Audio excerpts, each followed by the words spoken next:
Pasemos entonces de lleno al tema de hoy. El título es Salgan de ella, pueblo mío. Me imagino que has escuchado esa frase, está en Apocalipsis 18:4.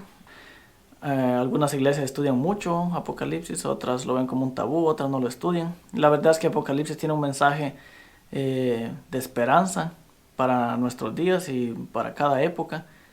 Y yo he obtenido y he comprendido sobre todo el tema de Babilonia.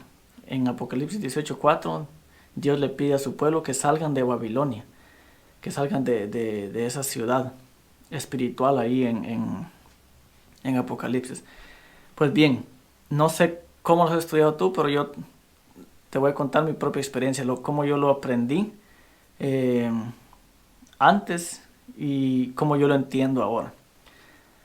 Antes yo lo entendía así de que Babilonia eran todas aquellas personas que no creen en las doctrinas que yo creo, que Babilonia es falsa doctrina, que Babilonia son todas aquellas personas que no guardan el día que yo guardo, que no van a la iglesia en la que yo voy, y automáticamente todas esas personas se convierten en Babilonia.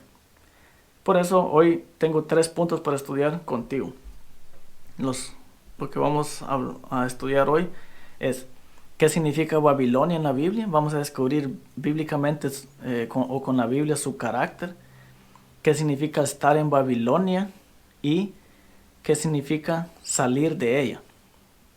Bien, Babilonia, como dije al principio, significa, no lo dije al principio, pero significa confusión. Pero siempre, o la mayoría de veces, se enfoca en que es confusión de doctrina.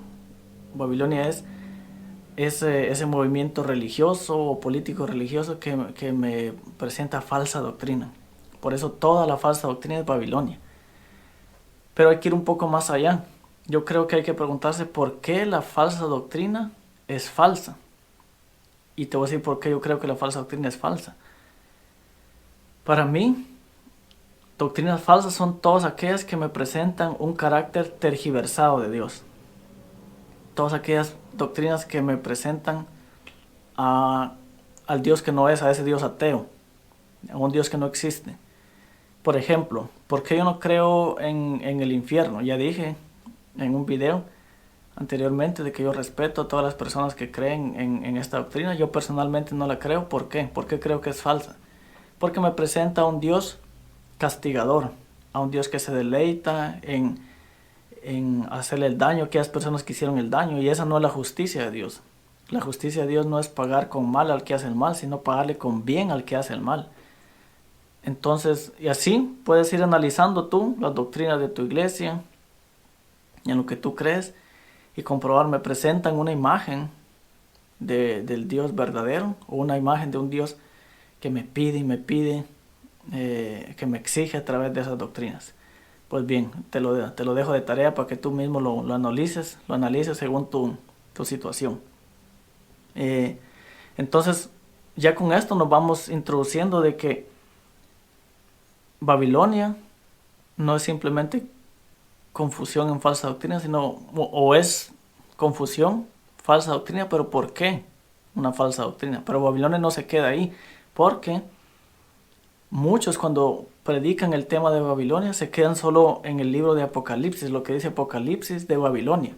En realidad Babilonia es mucho más que lo que dice Apocalipsis, porque la Biblia menciona esa filosofía babilónica, la vemos en toda la Biblia. En toda la Biblia vemos Babilonia representa el reino de las tinieblas, y en toda la Biblia vemos ese conflicto entre el reino de Dios y el reino de las tinieblas, los principios del reino de los cielos y los principios de Satanás, Babilonia y Jerusalén.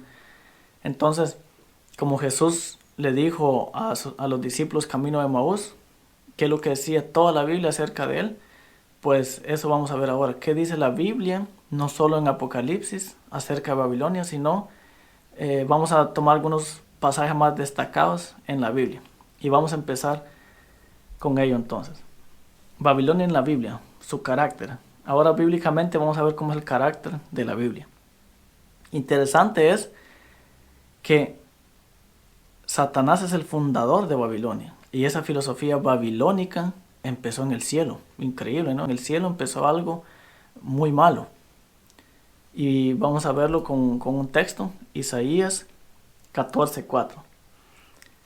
Pronunciarás esta sentencia contra el rey de Babilonia y dirás, bien, pues aquí esto es escrito al rey de Babilonia, pero las características que se mencionan aquí no coinciden con una persona, sino que con alguien que haya estado en el cielo. Por eso se interpreta que esta sentencia fue hecha a Satanás, el máximo representante de Babilonia, el fundador de esa filosofía babilónica. Pues bien, continúa diciendo, y dirás, ¿cómo ha cesado el opresor? ¿Cómo ha cesado la prepotencia? Yo subrayo siempre con rojo palabras claves. Versículo 6, que con indignación golpeaba sin tregua a los pueblos y se enseñoreaba de las naciones con furor, persiguiéndolas sin contenerse. ¿Cómo has caído del cielo, oh lucero, hijo de la mañana? Has sido derribado al suelo, tú que debilitabas a las naciones, tú que has dicho en tu corazón, subiré al cielo, en lo alto, hasta las estrellas de Dios levantaré mi trono y me sentaré en el monte de la asamblea, en las regiones más distantes del norte. Bien, entonces cuando tomamos este texto bíblico que describe al rey de Babilonia, podemos ver muchas características de este rey o características de Satanás, que es lo mismo de decir características de Babilonia. Veamos estas características. Satanás es un opresor explotador. Él oprimía a las naciones, y se refiere a las naciones acá en esta tierra. Es prepotente, es esclavizador, o sea, si agarra a alguien lo esclaviza, lo somete a que haga la voluntad, pero no por voluntad propia, sino por la fuerza. Un dictador. No sé si conocen países que tuvieron una historia de dictadura. Ahí no había libertad. En la dictadura se hace siempre lo que el dictador quiere.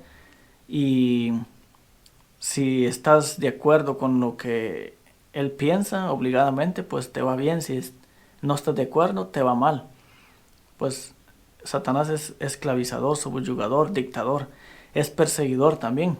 Todo aquel que no está de acuerdo, que no piensa como él, se le persigue. Es destructor, es orgulloso y gana seguidores por medio de la obligación, amenaza y chantaje. Ahora ponte a pensar, ¿es posible que estas características, que se usen estas características para lograr lo bueno? Ponte a pensar, te lo dejo de tarea. Es posible que para lograr una buena conducta, un reavivamiento en la iglesia, alcanzar una meta que se propone, se utilicen estas características. Más adelante te vas a dar cuenta. Bien, ahora tenemos que ver esta filosofía babilónica que empezó en el cielo con Satanás. Tenemos que ver cómo se trasladó a esta tierra, si alguien la tomó. Y hay muchas historias, podemos verlo con Caín y Abel, pero hay una persona que lo representa de una forma muy, muy clara en su vida. Y aunque la Biblia no habla mucho de él, lo poco que dice de él nos basta para poder entender que esta persona heredó todas esas características de Babilonia. Vamos a ver Génesis capítulo 10, versículos 8 al 10. Esta persona fue Nimrod. Y dice así: Cus engendró a Nimrod, quien comenzó a ser poderoso en la tierra. Él fue un vigoroso cazador delante del Señor, por lo cual se le suele decir, como Nimrod, el vigoroso cazador delante del Señor. Al principio, su reino abarcaba Babel, Erec, Akkad y Calne, en la tierra de Sinar. Pues bien, aquí dice que Nimrod fue poderoso. Esto se puede traducir también como malvado. La forma en hebrea se puede traducir como alguien con superpoder, pero alguien también malvado, que utilizó ese poder para el mal. Y fue un vigoroso cazador. Hay unas versiones, por ejemplo, en la versión alemana dice algo interesante. En una de las versiones alemanas dice un violento cazador delante del Señor.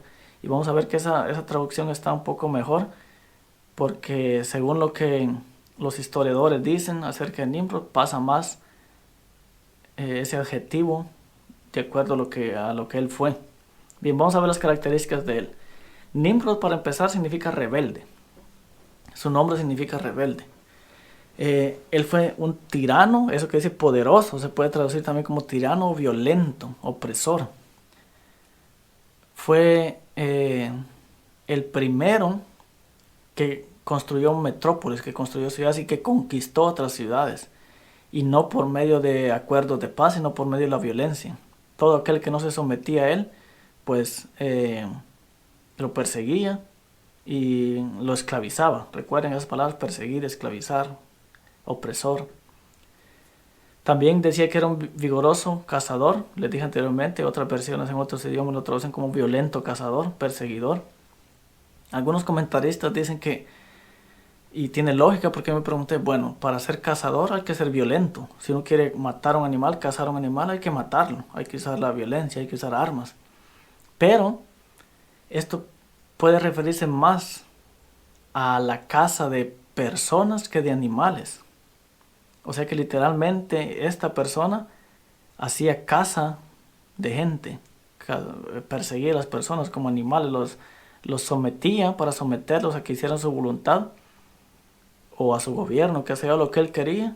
No usaba el amor, no usaba los acuerdos de paz, sino usaba la guerra y la violencia. Cazaba a las personas cual animales para someterlos.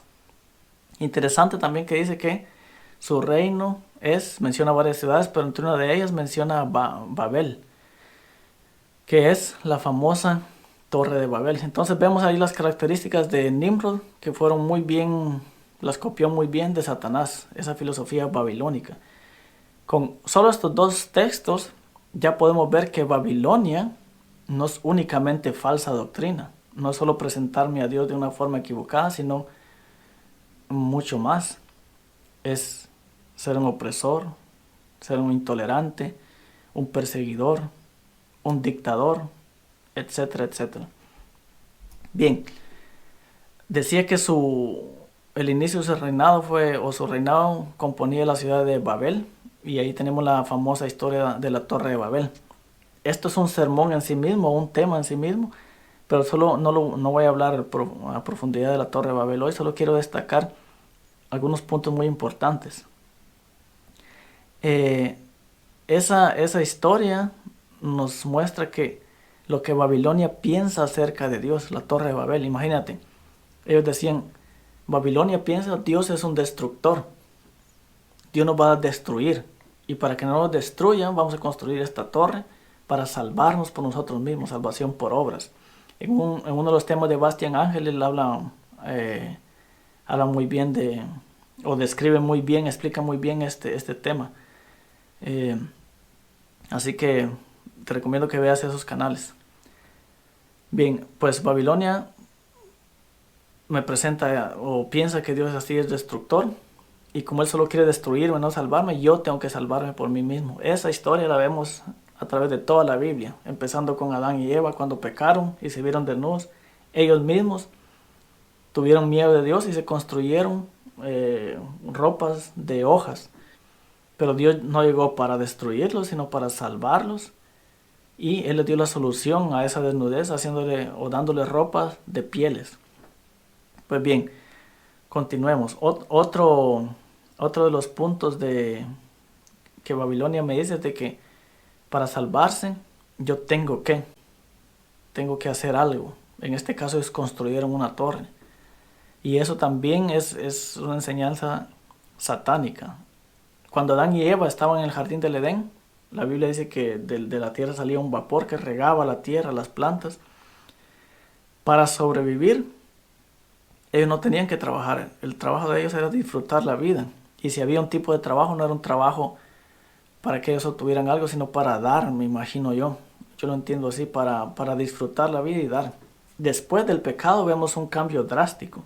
Ya Dios le dice, vas a tener que...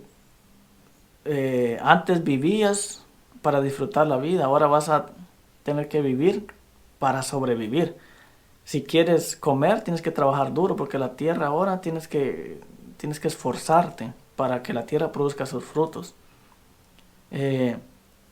Y antes no era así. Entonces el pecado enseñó en todas las áreas de la vida de que el pecado enseña, tienes que esforzarte para conseguir algo. Pero Dios, en el reino de los cielos, para conseguir las dádivas de Dios, tú no te tienes que esforzar, solo tienes que aceptarlas. Y aunque no las aceptes, La vida, la lluvia, el sol y muchas otras cosas tú las tienes. Dios hace descender eso sobre buenos y malos, porque es así. Y hablando del tema central de la Biblia, la gracia, tampoco tienes que hacer algo para obtenerla, solo tienes que aceptarla.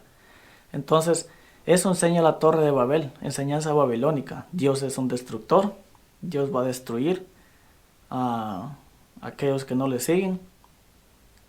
Nosotros nos podemos salvar por nosotros mismos y la salvación depende del hombre y no de Dios.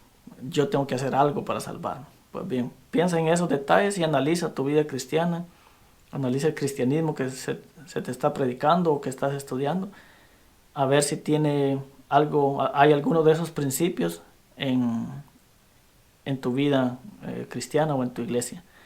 Continuemos viendo Babilonia en la Biblia.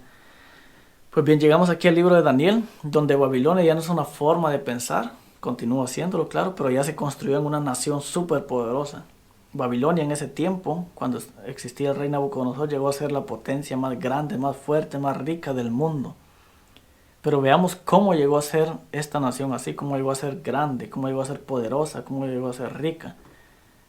¿A través de la paz, a través de principios del reino de los cielos o a través de qué principios? Leamos Daniel 4, 29 en adelante.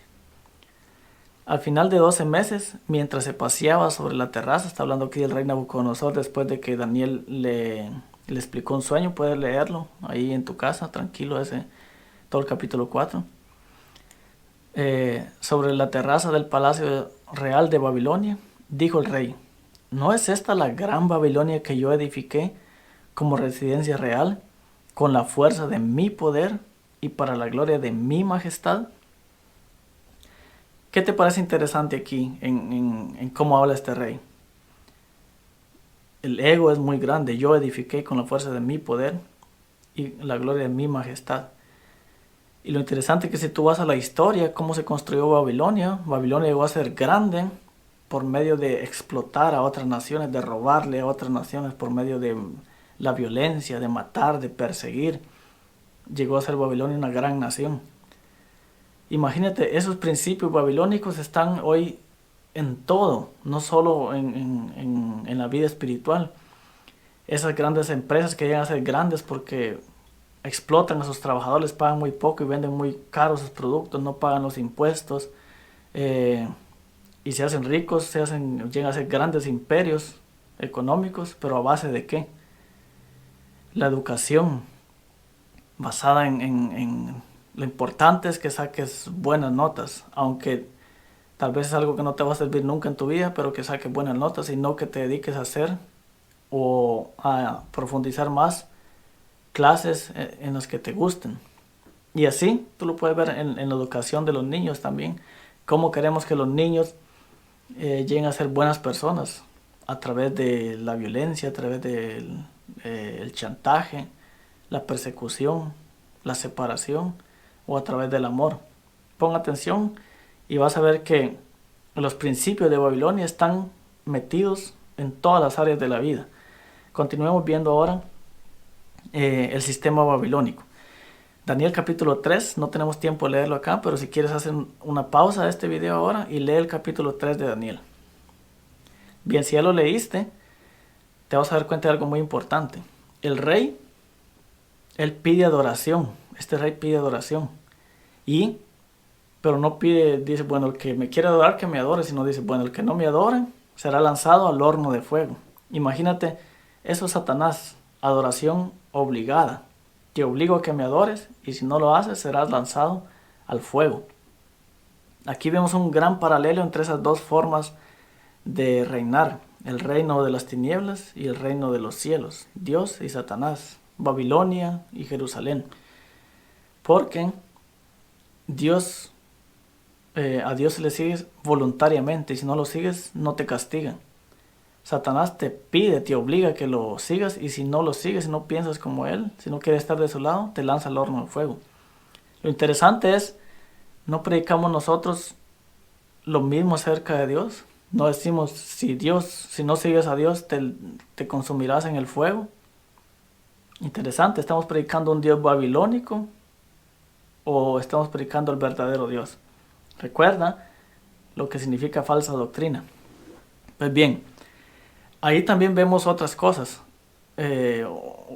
unas comparaciones muy interesantes. Por ejemplo, cuando estos tres jóvenes, Ananías, Misael y Azarías, o Sadrach, Mesach y Abednego, no se quisieron arrodillar, el rey mandó calentar más el horno y las personas que iban a tirar a estos hombres, de repente salió una llama y los quemó y los mató. El fuego de Satanás, cuando tú lees en la Biblia, el fuego de Satanás siempre viene para matar.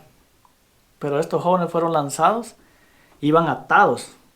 A propósito, el autor escribió que esta gente iban atadas. Y cuando entraron al fuego y ahí estaba Jesús, sus ataduras se calcinaron. Pero ellos no se calcinaron, no se quemaron.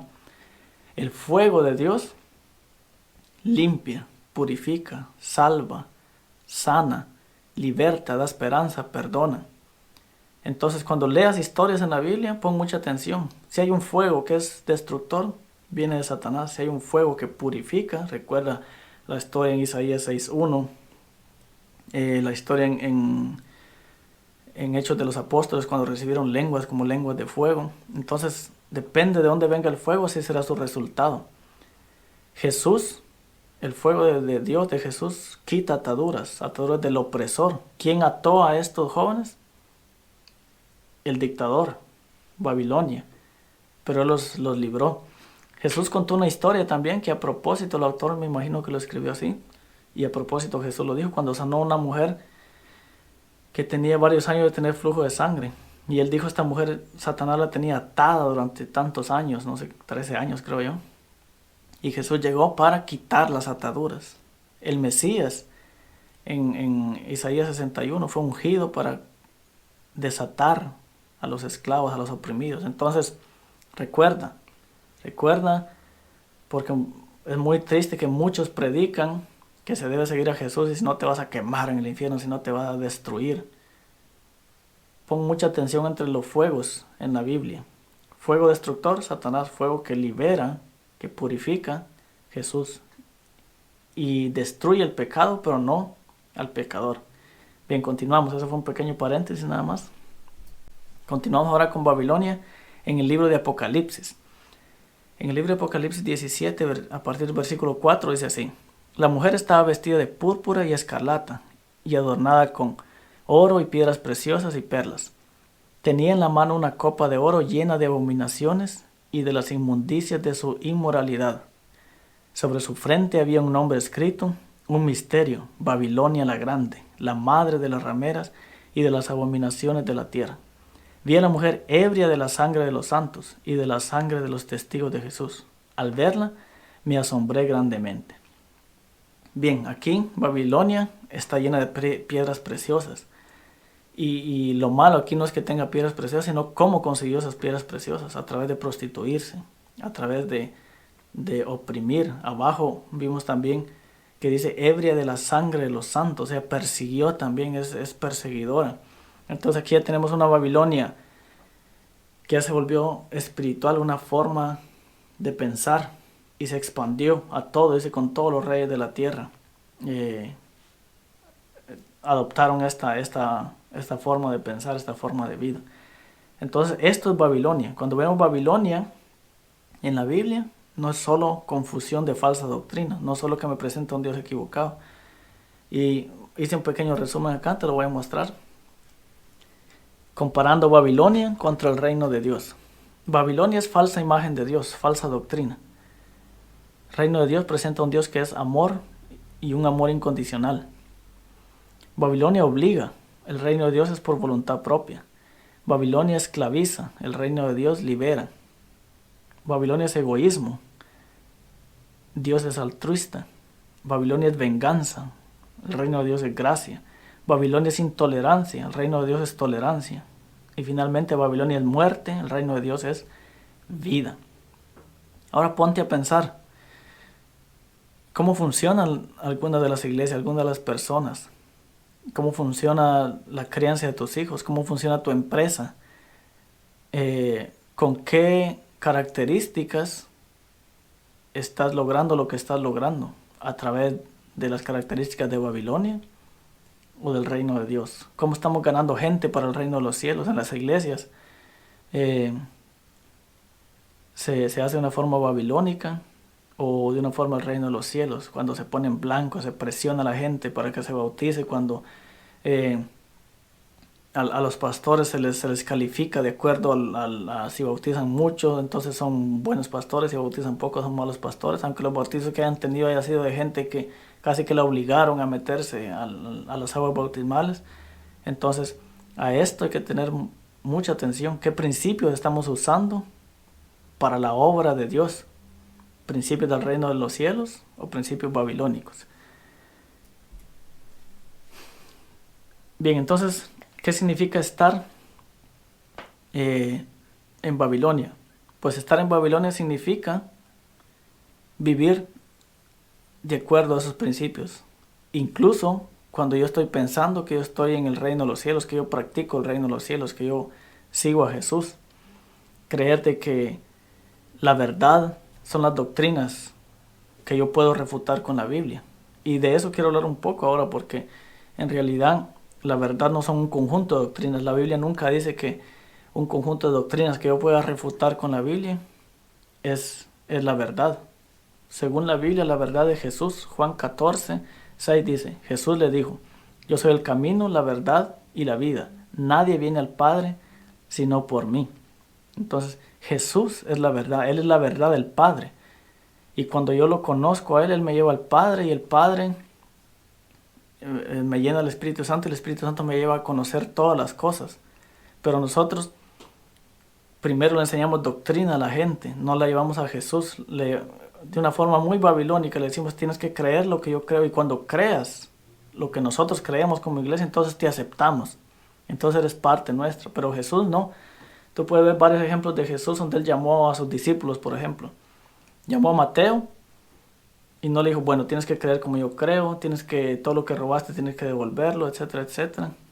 Y de ahí perteneces a mí y de ahí te bautizo, etcétera. No, al contrario, Jesús lo llamó así como estaba, que aceptara la verdad, que era Él, que era Jesús. Y la relación, esa relación entre Mateo y la verdad, iba a llevar que Mateo llegara a pensar y actuar como el maestro y no al revés. Bien, continuamos. Juan 17:17 dice, conságralos a ti mismo por medio de la verdad, tu palabra es la verdad. Y es aquí donde muchos donde escuchan la palabra, valga la redundancia, palabra es la verdad, piensan que es la doctrina. Dice, la Biblia es la verdad y las doctrinas que sacamos de la Biblia son la verdad. Pero no, ahí mismo en Juan describe esto muy maravilloso. Dice Juan 1:1, antes que nada existiera, ya existía ¿qué? La palabra. ¿Quién es la palabra? Es Jesús. Y la palabra estaba con Dios, porque aquel que es la palabra era Dios. Entonces, santifícalos en tu palabra, santifícalos en mí, dice Jesús. Tu palabra es la verdad, Jesús es la verdad, Él mismo lo dijo. Conoce a Jesús y serás librado si conoces a Jesús, identificarás claramente la filosofía babilónica. Ahí mismo en Juan 1:14 dice, y la palabra se hizo carne. ¿Quién es la palabra? Jesús. Y habitó entre nosotros, y contemplamos su gloria, como la gloria del unigénito del Padre, lleno de gracia y de verdad. Bien, entonces dice que la palabra estaba llena de gracia, llena de verdad. La palabra se hizo carne, Dios se hizo carne. Y esa palabra es la verdad, Jesús es la verdad. Hay más ejemplos de esto. Por ejemplo, el joven rico, cuando le preguntó a Jesús qué debo hacer para obtener la vida eterna, y él ya guardaba los mandamientos. Doctrinalmente estaba bien, me imagino que cumplía con todos los ritos judíos también, pero le faltaba el amor, porque eso es el principio, la base del reino de los cielos, es el amor, y el amor al prójimo no lo tenía. Él doctrinalmente creía lo correcto, porque he escuchado muchos sermones donde se dice, por ejemplo, los 144,000 son los puros doctrinalmente. De nada me sirve creer la doctrina correcta cuando el Espíritu de Dios, la base de su reino no está en mí, que es el amor, y que el amor es Él mismo. Cuando no tengo la verdad en mi corazón, no tengo a Jesús en mi corazón. Lo mismo con Nicodemo. Nicodemo era un fariseo. Los fariseos y era maestro de la ley, era un intelectual, un teólogo, aparte de un intelectual en cuanto a la Biblia me refiero, y estaba en el Sanedrín también, tomaba decisiones importantes espirituales para todo el pueblo. Cuando se encontró con Jesús, por ser Nicodemo, por ser un fariseo, un maestro de la ley, seguro que se sabía los primeros 5 libros de la Biblia de memoria, seguro que ayunaba 2 veces a la semana, diezmaba de la menta y el comino, de cosas pequeñitas, ayudaba a los pobres, etcétera. Se sabía las doctrinas correctamente. Pero Jesús le dijo algo muy interesante. Le dijo, mira Nicodemo, tienes que nacer de nuevo. Lo que es nacido de la carne es carne, y lo que es nacido del espíritu es espíritu. ¿Qué significa esto? Nosotros podemos hacer buenas cosas, pero que son nacidas de la carne, como era el caso de Nicodemo. Nicodemo estaba haciendo buenas cosas, pero el motivo, lo que lo impulsaba a él a hacer esas cosas, no eran el Espíritu Santo, sino era otra cosa.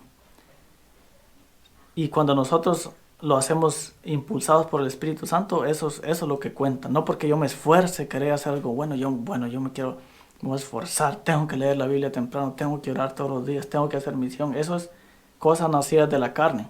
Cosas nacidas del Espíritu es cuando yo disfruto leer la Biblia, yo disfruto orar, yo disfruto hablar de otros a Dios. También se dijo Pablo lo dijo en 1 Corintios 13 creo que es, yo puedo hablar lengua, yo puedo morir por otro, pero si eso, la base de eso que yo hice no es el amor, de nada sirve. El reino de Dios cuenta lo que yo hago porque el Espíritu Santo me motivó a hacerlo. Y en Babilonia te motiva incluso a hacer buenas cosas, pero con un motivo diferente. Tal vez por presión, tal vez por amenaza, tal vez para que te vean mejor, etcétera, etcétera. Entonces hay que distinguir muy bien eso, porque se pueden hacer buenas cosas bajo un principio falso, o buenas cosas bajo el principio verdadero. Y eso alguien que conoce la verdad, alguien que conoce a Jesús, lo distingue muy bien. Hay unas historias muy interesantes acerca de esas personas que creen, porque tenemos la doctrina correcta, tenemos la verdad. Por ejemplo, en Estados Unidos, en el tiempo donde había esclavitud y habían escuelas para personas de piel negra y para personas de piel blanca, habían hospitales y todo, la sociedad estaba separada. En un hospital cristiano llegó una persona, un hospital cristiano para gente de piel blanca, imagínense, hospital cristiano que hacía distinción de personas. Llegó una señora de piel negra a emergencias y no la atendieron. Le dijeron que se regresara porque ese era un hospital para personas de piel blanca. Y en el camino buscando otro hospital, esa señora murió. Aunque la persona pertenecía a la misma iglesia de la cual pertenecía ese hospital, creían lo mismo, doctrinalmente creían lo mismo, pero había una separación ahí. Babilonia estaba de por medio y Babilonia hace distinción. Entonces de nada sirve creer incluso las doctrinas correctas que son así bíblicamente si no tengo la verdad, si no tengo a Jesús en mi corazón, no tengo ese amor. En Alemania también, aquí en el tiempo de la Segunda Guerra Mundial, el gobierno prohibió a los judíos entrar a todos los lugares, a negocios, a restaurantes, incluso a iglesias. Y personas de raza judía, ¿no? Porque había también judíos de religión, pero a judíos en general. La cosa es que habían judíos de raza judía, pero no de religión, que visitaban iglesias cristianas. Y en una de esas iglesias cristianas, un día le dijeron a este judío, bueno, ya no puedes entrar aquí. Y él dijo, ¿por qué? Yo pertenezco a la iglesia de ustedes, yo creo lo mismo que ustedes creen. Le dijeron, sí, pero eres judío. Y dijo, pero soy judío de sangre, no de religión. Sí, pero ya no puedes venir. Y expulsaron a él y a su hija de esa iglesia. Y ellos buscaron refugio en París, en Francia. Estando allá, de allá, ellos enviaban los diezmos y las ofrendas a esa iglesia, acá en Alemania. Y esa iglesia, los diezmos y las ofrendas, sí los recibía, pero no a ellos. Imagínate, tener la verdad, creer lo mismo, pero, tener la verdad, supuestamente, creer las doctrinas correctas, pero no tener la verdad que es Jesús. Eso hace una gran diferencia. Bien, entonces ahora vamos al último punto, que es ¿qué significa salir de Babilonia? Salir de Babilonia significa tener la verdad, tener a Jesús y vivir de acuerdo a sus principios, y esos principios aplicarlos en cada una de las áreas de mi vida, en mi trabajo, en la escuela, en mi familia. Salir de Babilonia significa que conozcas al Maestro, que vivas de acuerdo a su reino. Lee Mateo capítulo 5 y 6 y descubre cuáles son los principios del reino de los cielos. Salir de Babilonia significa que te dejes atrapar por su amor y que su amor te cambie y que su amor te lleve a descubrirlo, a ver en la Biblia, a descubrir las doctrinas correctas, pero empieza así, de Jesús en adelante y no al revés. La doctrina no te va a llevar a conocer a Jesús, Jesús te va a llevar a conocer todo y a ser libre, a vivir una vida feliz. A mí me da mucha tristeza cuando veo en YouTube debates cristianos donde se pelean por ver quién tiene la doctrina correcta y defienden sus argumentos, sus doctrinas con un espíritu que no parece mucho el de Babilonia, burlándose del que cree mal o incluso maltratándose, en veces casi que llegan hasta los puños. Eso es algo muy triste. Yo creo que Satanás se deleita viendo esos debates. No, salgamos de Babilonia, salgamos de esa filosofía de manipulación, de engaño, de presión, de venganza, y pasémonos al reino de los cielos. Que el perdón, que la gracia, que la tolerancia, que la esperanza, que la alegría, que todo eso vivan en cada uno de nosotros, que podamos dar alegría en una sociedad ahora que vive dentro del miedo. Eso es salir de Babilonia, que podamos reflejar a Jesús. Pero eso solo se puede hacer cuando queremos conocerlo, cuando queremos de hacer de eso nuestra mayor meta, conocer a Jesús, porque conocer a Jesús es todo. Él te va a llevar por el camino correcto, porque Él es el camino. Así que espero que podamos haber aprendido algo muy importante para nuestra vida el día de hoy, y te pido de que si este video te ayudó, si este video te gustó y ha sido una bendición para ti, que lo puedas compartir. De esa manera puedes ayudar a que este mensaje llegue a otras personas. Y también te quiero advertir de una cosa: cuando tú vivas los principios del reino de los cielos y los prediques en una iglesia, y tú por decir que Dios es bueno, por decir que Dios perdona, por decir que Dios no mata, recibes persecución, te vas a dar cuenta de que esas personas viven bajo la filosofía de Babilonia. Es interesante que hay muchos cristianos que se enojan al decirles de que Dios es bueno, se enojan al decirles que Dios no es un asesino, que Dios no utiliza la venganza. Ellos están mucho más tranquilos con un Dios pagano, ese Dios pagano que exige de ti para poder amarte, exige obras, exige una obediencia estricta, exige muchas cosas para poder amarte. Ese Dios que va a matar a gente o que mató a gente, con ese tipo de Dios estamos felices que al presentarles al verdadero Dios. Lo mismo experimentó Jesús cuando Él estaba en la tierra. Él es la perfecta imagen de Dios, y cuando trajo esa perfecta imagen de Dios a la tierra, a la gente no le gustó y decidieron perseguirlo, y al final lo mataron. Pues bien, predicar el reino de los cielos, desenmascarar a Babilonia, siempre trae problemas, y por lo general de los mismos que siguen a Dios, pero que lo siguen con principios diferentes. Tenemos un gran desafío, tenemos una gran tarea por delante, pero Dios está con nosotros, y Dios nos ha dado esa alegría, ese poder para poder predicarlo y poder anunciar al mundo que Él es bueno y que quiere salvar a todo mundo. Que Dios te bendiga, te cuidas y nos vemos en el próximo video.